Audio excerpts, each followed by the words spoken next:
Hello everyone, I have a few more HD DVD pickups to show you, and I kept them separate from the European HD DVDs. I thought those were cool and kind of deserved their own video. I had a few other ones here. I've always been a huge fan of the Ninja Turtles. I grew up watching that, especially in the early 90s, and that was probably my overall favorite cartoon growing up. More than anything else, Thundercats, any Hanna-Barbera stuff, loved all of it, but TMNT, like, that was my thing. I had all the action figures. Those live action movies I watched to death on VHS and had the Coming Out of Our Shells tour cassette and rock out to that in my room on my little Fisher Price the cassette player, and it just, the Ninja Turtles was a huge part of my early childhood. And since then, though, after that original series, the Turtles has been kind of up and down, but mostly down. We got stuff like The Next Mutation and some horrible Michael Bay movies. Turtles has not been the same, really. It's still around, but that original cartoon is just amazing. It's really its own thing. It's fantastic.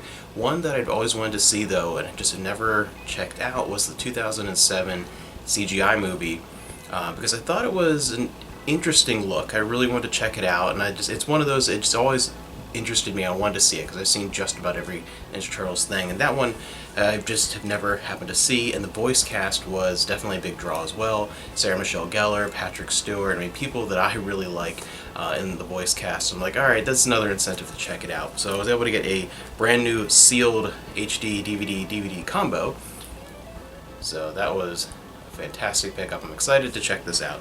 I've always wanted to see it, and getting a sealed copy, that's awesome. So that's the first one here. And another childhood favorite that I have not seen since watching it on VHS as a kid. I've not seen this in years, but Dragonheart with Dennis Quaid and Sean Connery as Draco. I loved this movie as a kid. I had a friend, Zach, is also sealed, which is great. That's one thing about HD DVD, is that you can find sealed copies still for dirt cheap, usually for under $10 for almost anything, unless it's really rare, and sometimes under $5 is not hard to find for certain movies like Dragonheart, which is pretty common. And yeah, I had a friend, Zach, who was obsessed with this movie, so we watched it all the time, and then I had a VHS copy, and I probably saw it 20, 30 times maybe in total as a kid, just on VHS, and I haven't seen it since then, so I'm very excited to check this out. I switched. This was originally on my list for regular DVD and Laserdisc, and I still want that signature collection box on Laserdisc, but because it was so cheap, I decided to go for the HD DVD over the regular DVD for Dragonheart. Some interesting special features, a making of, and feature commentary, so I'll be digging into this and watching that, and I don't think Amanda has seen it. I'm trying to think, so that could be one we'll be watching together, and she likes Sean Connery a lot, so that'll be some incentive for her to watch it.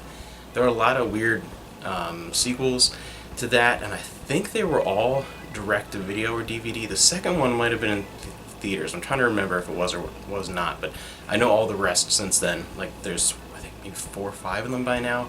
I want to say I've seen the cover for 5, maybe. Maybe it's only 4.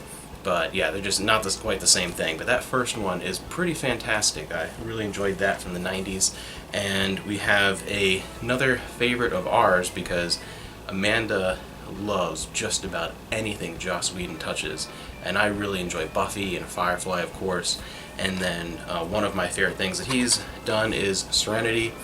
It was just such an amazing experience, and it was so exciting to get after Firefly ended so abruptly. I mean, I didn't see it live very much. I caught like one episode on Fox, and I really didn't watch it until it was on DVD, and I just blazed through the whole thing in a couple of days. I was like, oh man, and then Serenity came out, so I was very excited to watch this, and it's a fantastic movie. It does such a great job of taking a story that I think he said was intended to be the end of season 2 or 3, like somewhere in the future, and having an opening that makes it so even if you've never seen Firefly, you can appreciate it and understand and get caught up. It's really put together perfectly for anyone who just likes sci-fi in general, even if you've never seen Firefly. And if you're a fan of Firefly, it gives some closure at least, even though there's still so much more to tell. It still at least is something more than just an abrupt ending. It gives a little more to the story and to the universe. And great movie. This has a bunch of extra features, 20 minutes of deleted scenes, the future history, what's in Firefly, rewriting Firefly, a story about Firefly, feature commentary, a lot of extra features, so it's great to grab this.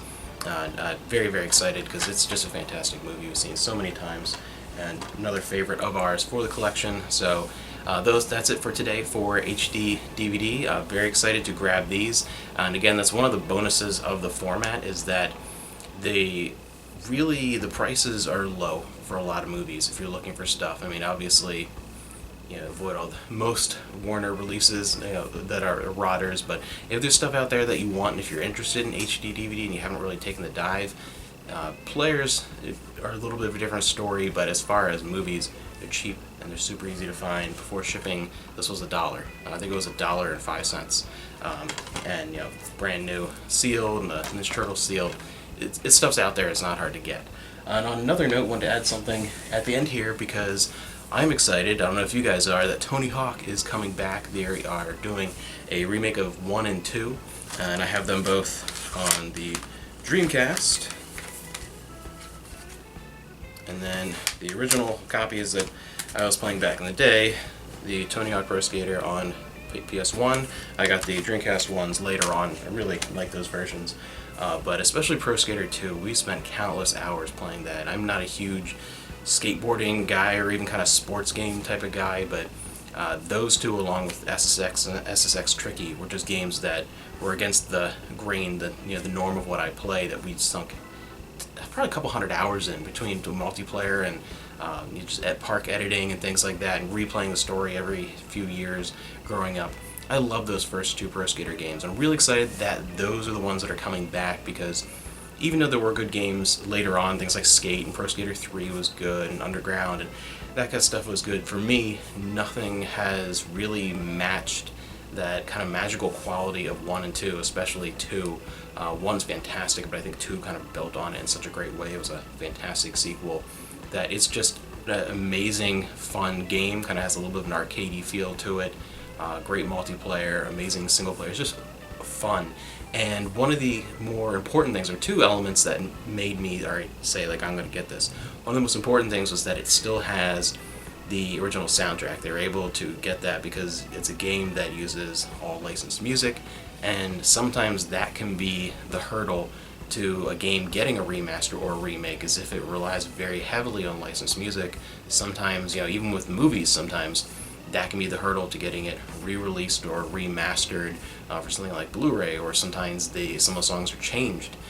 Even on TV shows, sometimes things are altered in the future because of rights. So that was a big deal that it has that, because it's a fantastic soundtrack. Really just fits the mood of the game and is great.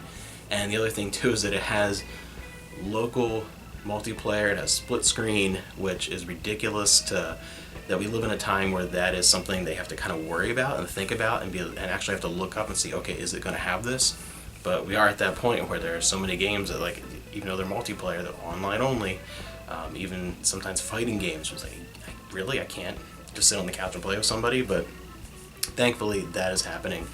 So yeah, definitely a game that somebody's going to have, like, right at launch, either myself or some of my friends, or my brother's going to grab. Everyone I know is going to grab a copy of this thing. It's going to sell a lot of copies, and I'm really glad to see that it's coming back. So that was just something I want to talk about a little bit, because I'm really excited, and I would like to know, are you excited about the Tony Hawk coming back? And have you gotten into HD DVD collecting? Let me see your collections. If you have a video, I'd be very curious to see what you have on the format, and maybe like why you like the format. As I said, very cheap and easy to find releases is one thing. The other thing is region-free, completely region-free. I was able to get those European discs with no question, no having to look up to see what region it was for. You just get them if you want them. Yeah, those are some of the things I really like about that format. And I will see you around in the next video.